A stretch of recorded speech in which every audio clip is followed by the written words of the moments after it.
Your birthday is coming. Everyone expects a party, a big cake, and a crowd of people. But you? You just want to disappear. Is there something wrong with you? Are you depressed or just cold? Stop. The truth is much deeper than that. Your choice to stay silent isn't a flaw. It is a psychological superpower. And today, we are going to find out why. Imagine your birthday is just around the corner. A neighbor asks over the fence. Or a coworker leans in and whispers, "So what are the big plans for this year?" When you calmly reply with a smile, "I'm not doing anything, it's just another day for me." What happens? You see those looks of pity, those worried frowns. People start to wonder, are you unhappy? Are you going through a crisis? Are you so lonely that you have no one left to invite? Society has this unwritten rule that no matter your age, you must throw a party, serve coffee and cake, and let yourself be the center of the universe for 24 hours. But what if there is absolutely nothing wrong with you? What if you have actually evolved further than people are willing to admit? The truth is that feeling of wanting to go invisible on your birthday is not a sign of instability. It is a fascinating psychological state with a very clear scientific foundation. You are not being eccentric. You are simply operating at a level of independence that most people can't yet understand. Over the next 10 minutes, we are going to strip away the clichés about being shy or introverted. We are going to dig layers deeper than the usual small talk. We will look at the real research to understand why not needing a party is actually a sign of an incredibly strong and self-contained mind. Stay with me, because what we've discovered says much more about the people judging you than it does about you. Let's look at the group of people that no one really talks about. These are the ones who didn't stop celebrating because they wanted to, but because life taught them a very hard lesson over many decades. Stop hoping for too much.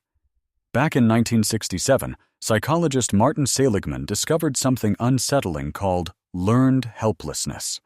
He found that when a living being experiences disappointment over and over again and feels they have no control over the outcome, the brain eventually just stops trying. It's not because the person is weak.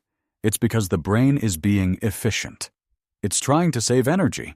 Think of a birthday as a machine that forces us to make predictions. Our brains actually love making predictions. Researchers like Schultz and Diane have shown that our inner reward system, powered by dopamine, doesn't just react to a happy moment. It reacts to the gap between what we expected and what we actually got. In science, this is called a reward prediction error. Imagine you are younger. You expect a beautiful day. You expect your family to come together in peace, and you expect to feel special. But then, it doesn't happen. There's an argument, or someone important forgets to call, or the day just feels empty. When this happens year after year, your brain draws its own conclusion. It stops releasing that hit of dopamine. It stops looking forward to the reward. Eventually, you reach a point where you truly don't care anymore. Not out of spite, but because your brain has decided that hoping hurts more than forgetting. So when someone quietly says, "It's just another day," they aren't being cold. That sentence is a suit of armor made of old scar tissue. It is the ultimate circuit breaker against new disappointment. Because if you expect nothing, the reality can't hurt you. It is a perfectly rational adaptation to an unpredictable world. But not everyone who skips their birthday is carrying deep emotional scars. For the second group of people, the reason is much more practical. It's about energy, specifically, the lack of it. Psychologists call this time blindness. It often happens when you are living a life that demands everything from you. Maybe you're managing a household, caring for an elderly relative, or drowning in a high-stress job. In this state, your brain doesn't just forget the date. It actively archives it under unimportant things, right next to cleaning the windows or filing taxes. For these people, a birthday isn't an emotional celebration. It's a logistical nightmare. Think about what a celebration actually requires. You have to shop, You have to clean the house, you have to host, and you have to perform. You have to be the happy host for hours on end. When your internal battery is already blinking red, a party isn't a reward. It is a massive energy debt that you simply cannot afford to pay. There is a huge difference between being celebrated and having to entertain. When you cancel your own birthday, you aren't being a Grinch. You are making the most pragmatic self-care decision possible. You are choosing to protect your peace over a social performance. For a brain that is already on the edge of burnout, silence is the greatest gift you could ever give yourself. It's not about being lonely. It's about finally being off the clock. Now, we come to the third group, and from a psychological perspective, they are the most fascinating.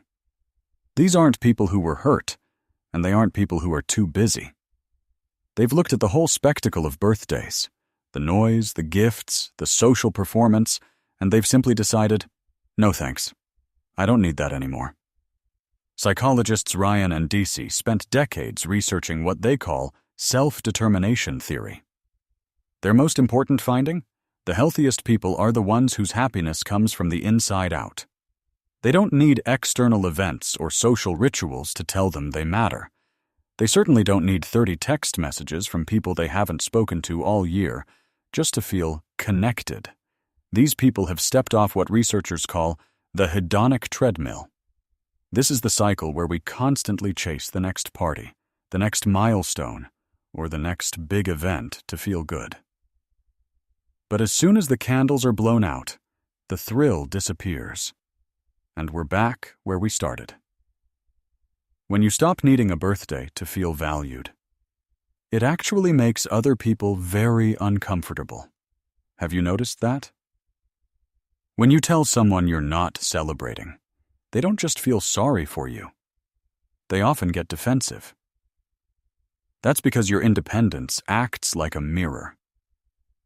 It shows them their own dependency on external validation. It exposes the fact that they are addicted to the likes, the happy birthdays, and the attention of the crowd.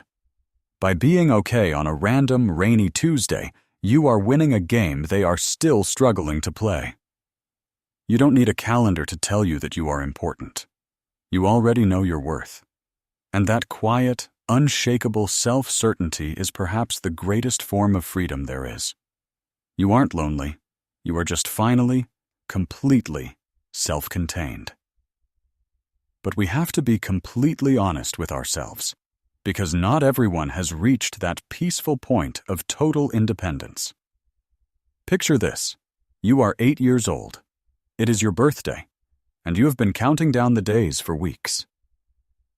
You've imagined the cake, the balloons, and the feeling of being special. But then, the day arrives, and it's quiet. Maybe a family member was too busy. Maybe it was just forgotten. Or it was far colder than you had dreamed. You didn't cry, at least not in front of anyone, but you learned to expect a little less the next year. Researchers at Johns Hopkins University have found that our brains don't just store these painful memories. They relive the emotions every single year. They call this the anniversary effect. The calendar flips forward, but your subconscious does not. The little child from years ago is still sitting there, waiting. This is why, as your birthday approaches, you might feel unexplainably sad, tired, or irritable. Your body remembers the disappointment before your conscious mind even realizes what day it is. To avoid feeling that old sting, you might choose to ignore the day entirely. You might call it maturity, or say you've grown out of it. But in reality, it might be a quiet escape. Psychologist Jennifer Crocker found that some people stay away from celebrations because they are afraid. Afraid that if they allow themselves to want a beautiful day, and it isn't perfect, it will only prove what they secretly fear, that they aren't important or lovable enough. So ask yourself honestly, is your silence a product of genuine freedom, or is it a shield? Are you at peace because you know your worth? Or are you quiet because you're afraid no one will come if you call? Only you know that answer. But remember this, the ultimate form of self-love isn't about throwing a giant party. It's about not needing the party to feel whole. Whether you spend your next birthday alone with a favorite movie or surrounded by a loud crowd, make sure it is a choice, not a flight. In a world that screams for attention, your silence is a superpower. As long as it's a silence you've chosen for yourself. You aren't broken. You are just learning how to be your own source of light.